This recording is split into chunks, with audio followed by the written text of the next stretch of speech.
I'm driving home after my,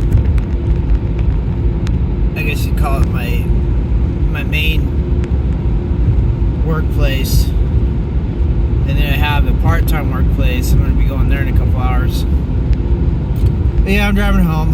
I commute about an hour. That's in nice weather. It can be an hour and a half to almost 2 hours if it's a blizzard or snowy and icy. So it's really not the most ideal situation, but it's got a lot of momentum. So once something's working, I really don't mess with it too much. Just experience-wise, it's taught me it's so hard to get something to work properly that once it is working, it's best not to keep messing to keep adjusting things. So when you have a system that's based on you've got to be somewhere and you got to do something, then as long as you can do that, then the system will keep working. So if you want to make any changes, you got to work outside that system. Like so my main job is at certain hours, certain days. So if I wanted to do something different, I'd find hours and days that didn't interfere with the initial system. So anyway, that's the theory I've been going by. So far, so good. It's not the most healthy way to do things, but I've developed a theory that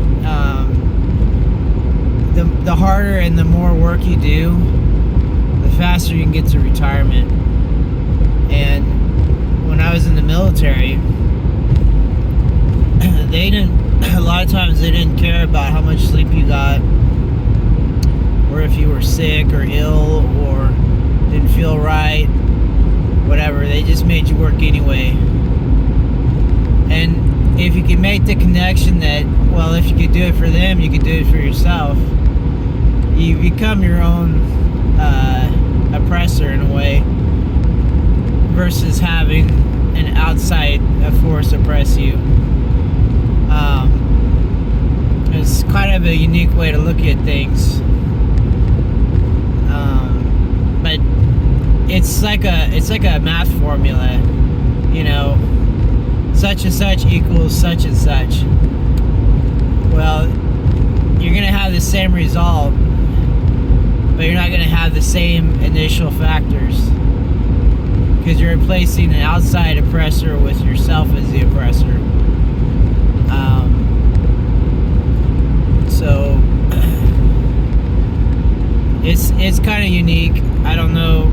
I'd like to work on it a little bit farther before I released it to general consumption, because a lot of people are pleasure seeking, and as a result, they're miserable.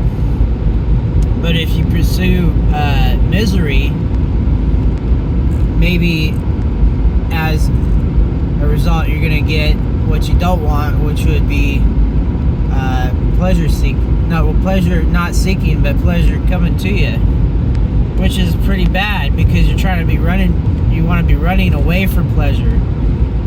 Pleasure makes you weak. Pleasure makes you soft, and weakness and softness makes you a victim of something that isn't weak and isn't soft. So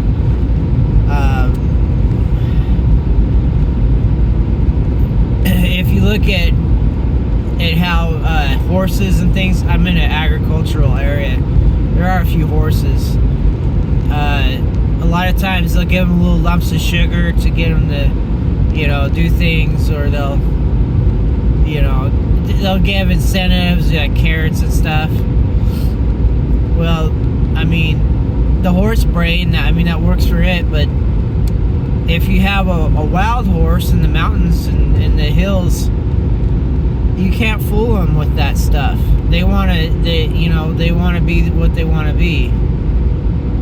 It's when they're domesticated is when you can give them little treats and incentives, and then you can control them. So in a way, this this theory of mind, I guess you'd call it, is like a wild horse that wants it tough or that wants it rough. I don't have to be this tough and rough on myself. I don't, but I am, because I don't want to become weak and soft. And being weak and soft is what got me into a lot of trouble financially. I wanted the good life, the so-called American dream, which is really the American hallucination. Getting a house, getting a wife, getting a dog, and all that, and the white picket fence, and all the stainless steel sink, and I didn't get the garage. That was probably the most important thing I didn't get. That's when my poor vehicles are getting exposed and damaged by the sun and weather. But anyway, it's a farce, right? Now, if I just buckled down and worked really hard and focused on enduring the pain and the suffering and just building the resistance to it, to where it wouldn't make me quit or cry, develop calluses, develop a super endurance muscular physique and all that, that would have been a lot better. Because what all that pursuit of the American hallucination, all that did was make me weak. And now, instead of being insipid and weak, I'm doubling down, working super hard, being rough on myself, being my own oppressor,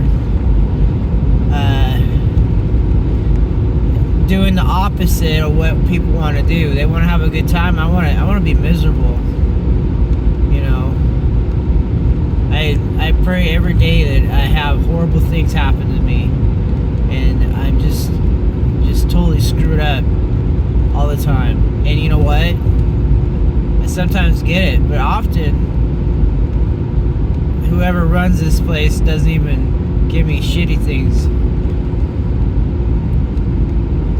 Just like he doesn't give me good things. If it's who he says he is, he's even shitty at giving me shitty things. So who fucking knows how it all works? But so far so good. I mean, you've got to be pretty what do you call hedonistic to think that the creator of this place really cares about you as an individual. There's billions of people. What have you done to warrant any kind of consideration in the scheme of things? You've got to have a swole head for that type of mentality. So anyway, expect nothing. Expect pain, suffering. Expect life to be not fair. Expect life to be a fatal predicament in the end.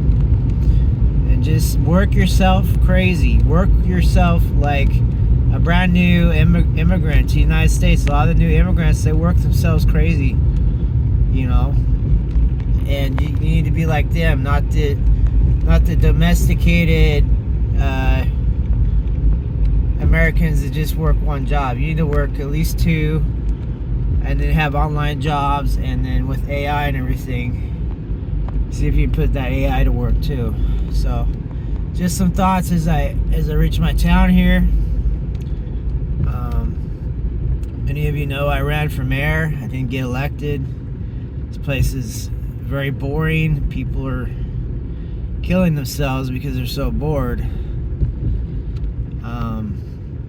And it's an affliction and sad, but it's self-inflicted. It's people that take one look at me and they say, I don't want that guy in charge. I'll actually have to be responsible for things. I'd rather just go run after pleasure. I'll be pleasure seeking and not be responsible. And they vote that way.